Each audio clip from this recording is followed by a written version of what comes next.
হয় হয় মাননীয় মুখ্যমন্ত্ৰী হিমন্ত বিশ্ব শৰ্মা ডাঙৰীয়াৰ নেতৃত্বত আমি শুনি আহিছিলোঁ যে স্বচ্ছ আৰু নিকা নিযুক্তি প্ৰক্ৰিয়া হৈছে বুলি কিন্তু আজি নিজে যিহেতু পাইছোঁ যোগ্যতাৰ ভিত্তিত তো ডেফিনেটলি ক'ব লাগিব হয় আৰু আগতে ধৰক যোগ্যজনেও বহুত দিন বঞ্চিত হৈ আছিল এতিয়া মই পঢ়ি থকা অৱস্থাতে যদি এটা চাকৰি ল'ব পাৰিছোঁ ডেফিনেটলি মই এইটো ক'বই লাগিব আৰু তাতে ধৰক এখন চৰকাৰে 5 বছৰ কাৰ্যকাল ৰাইজৰ কাৰণে কৰে এতিয়া অন্ততঃ 3 মাহ সময় এটা ৰাজনৈতিক দল হিচাপে তেওঁলোকক নিজক দিব লাগিছিল কেম্পেইনৰ ক্ষেত্ৰত হওক বা ৰাজনৈতিক নিৰ্বাচনী প্ৰচাৰৰ ক্ষেত্ৰতে হওক কিন্তু তাকে নকৰি তেওঁলোকে যে আমাৰ কাৰণে সময় উলিয়ালে বিশেষকৈ মামায়ে সেইটো আমাৰ কাৰণে বহুত এটা ডাঙৰ সকাহ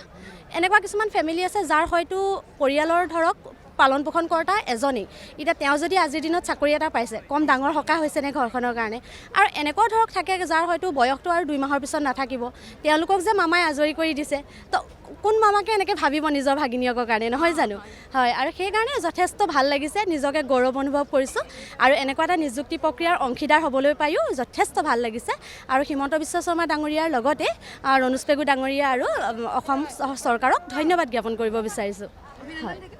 বহুত মই লখিমপুৰৰ পৰা আহিছোঁ নমস্কাৰ মোৰ নাম মিছ ৰিঞ্জুৰিয়ম হয় 4500 DE LPUP দুইটা ৰিকুৱাৰমেণ্টতে পাইছোঁ তাকেহে তাৰে এটা চিলেক্ট কৰিম নাই নাই মই ষ্টুডেণ্ট হয় পঢ়ি থকা অৱস্থাতে পাইছোঁ হয় হয় হয় হয় প্ৰথম চাকৰি হয় যথেষ্ট ভাল লাগিছে যিহেতু মা দেউতাৰ ইমান দিনৰ কষ্টখিনি সাৰ্থক হৈছে শুভাকাংক্ষীসকলৰ আশীৰ্বাদখিনি আজি লাগিছে বুলি ৰৈ ৰৈছোঁ আৰু স্পেচিয়েলি মোৰ দাদা আহিছে সি আপোনাৰ ঠাণ্ডাৰ দিনতো কাহিলি পোৱাতে আপোনাৰ মোক কুঁৱলী ফালি ফালি টিউশ্যন পঢ়া এইখিনি গোটেইখিনি যোগাৰ কৰি দিছিলে সেইকাৰণে আজি মোৰ লগতে মোৰ দাদাও জিকিছে বুলি ভাবিছোঁ হয় অসম চৰকাৰৰ যি স্বচ্ছ আৰু নিকা নিযুক্তি হয় হয় এই বিষয়ে কি ক'ব